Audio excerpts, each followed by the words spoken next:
இந்த ஜனநாயகன் வருது அவங்களுடைய ரசிகர்களுக்கெல்லாம் இன்ஸ்ட்ரக்ஷன் போயிட்டுருக்கு, எல்லா பக்கமும் இன்ஸ்ட்ரக்ஷன் போயிட்டுருக்கு. என்னென்னா repeat repeat repeat repeat repeat மோட்டில் படத்தை பார்த்துக்கிட்டே இருங்க, விடாதீங்க படத்தை பார்த்துக்கிட்டே ரசிகர்களுக்கு.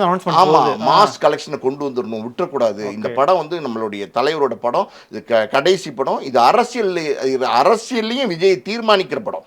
இந்த படத்தில் அரசியல் பேசியிருக்கார் விஜய். ஒருவேளை இந்த படம் ஓடாமல் போச்சுன்னு வச்சுக்கோங்க, படத்தில் பேசின அரசியலே அவனும் பார்க்கல, நீ நேரம் அரசியல் பண்ண போறியான்னு விமர்சனங்கள் வரும். ஏன்னா வந்து 3-4 மாதத்தில் வந்து பார்த்தீங்கன்னா எலெக்ஷன் வருது, ஏப்ரல் எல்லாம் எலெக்ஷன் வரப்போகுது. ஸோ எலெக்ஷனை ரொம்ப நெருக்கத்தில் இந்த படத்தை கொண்டு வரும்போது இந்த படத்தினுடைய வெற்றி விஜயினுடைய அரசியல் வாழ்க்கைக்கு ரொம்ப ப்ளஸ்ஸாக இருக்கும். வெற்றி அடையணும் அப்படிங்கிற ஒரு நிர்பந்தம் வந்து விஜய்க்கு இருக்குது. அந்த வெற்றியை அடைய வைக்கக்கூடாது, அந்த கலெக்ஷனை ரீச் அவுட் பண்ணக்கூடாதுங்கிறது அவங்க வந்து ஆப்போசிட் டீம் வந்து ஒர்க் பண்ணுறாங்க.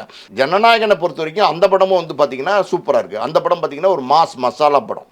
இப்போ பகவந்த் கேசரி அப்படின்ற ஒரு படம், தெலுங்கு படம், பாலையா நடித்தது, அதை தான் வாங்கி ரீமேக் பண்ணுறாங்க. ஆனால் அதை அப்படியே ரீமேக் பண்ணலை, அது வேற இது வேற. அதனுடைய கருவை மட்டும் எடுத்துருக்காங்க. இந்த குட் டச் பேட் டச்ங்கிற மேட்டர் தான் இதில் பேசியிருக்காங்க. அதை மட்டும் எடுத்துக்கிட்டு இது வந்து வேற புதுசாக வந்து கதை பண்ணியிருக்காங்க.